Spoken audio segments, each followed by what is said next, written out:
But now, just give you an example closer to home. I come from Pakistan, that's my home country. And there, in many parts of the Muslim world, you can go to a fancy restaurant. Ironically, a fancy restaurant in Lahore is McDonald's. But anyway, so you go to a fancy restaurant, and you're going sitting there, you dressed up super nice to eat your, whatever sandwich. And you're sitting there, and then some family, some taxi driver's family, or some security guard's family, some chowkidar's family comes into the restaurant. And they sit right next to you.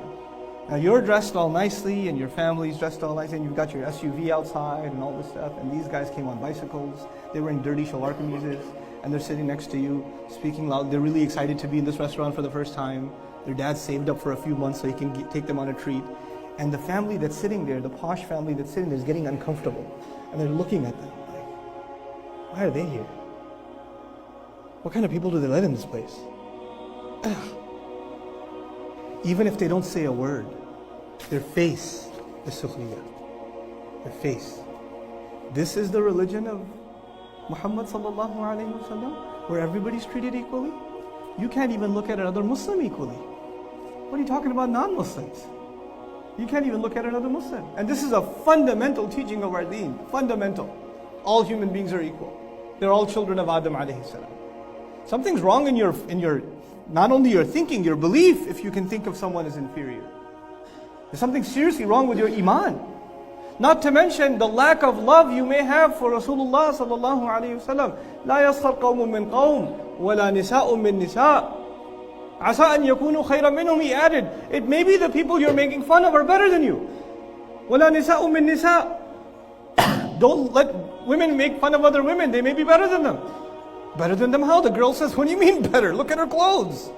Look at the neighborhood she lives in. Look at the car this guy drives. He's better than me? None of that makes you better than anyone. The only thing that makes you better is what's inside, what's invisible. And that's only visible to Allah. So you may be making fun of a friend of Allah. And when someone makes fun of a friend of Allah, they become enemies to Allah. So be careful. Just be careful. I not too long ago, I met a brother. He came up to me, he wanted to take Shahada. He's in the Midwest somewhere in Ohio.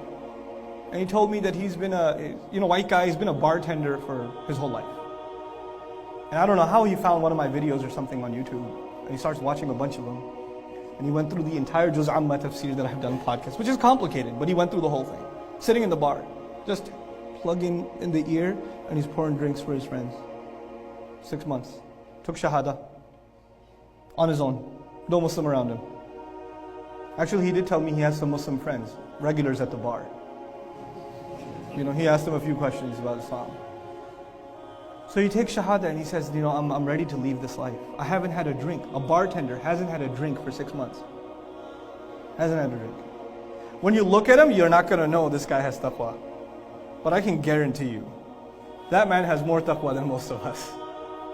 The situation he's in and the way he holds himself back, and then he finally quit. No savings, no nothing. He quit. I can't do it anymore. I can't go back. Even the Sahaba radiallahu ta'ala anhu ajma'in were not given the ayat to quit alcohol right away. They were told the harm and the sin is greater than the benefit. Then they were told at least don't be drunk when you're about to pray. Then years later they were told leave it altogether.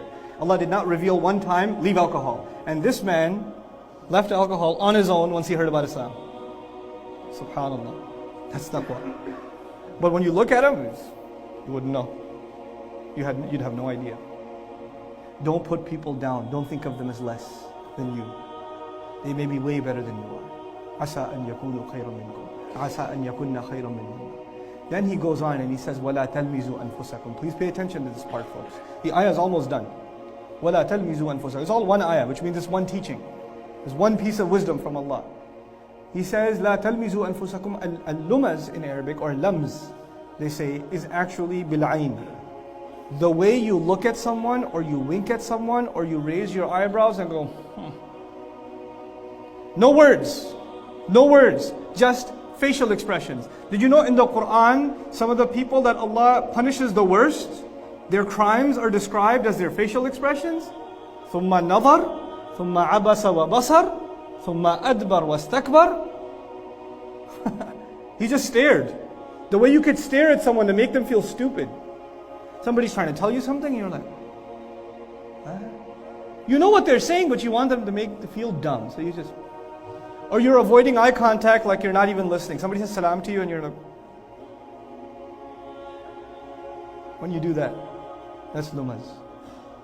When you make someone feel down, when you put someone down, just with your facial expressions. Not a word came out of your mouth. And Allah says, لا تلمزوا أنفسكم. It's so remarkable. He didn't say, لا تلمزوا آخرين. Don't put down others. He said, don't put down yourselves. Yourselves. When you do that kind of insult, you are actually insulting your own self. You were made so much better than that.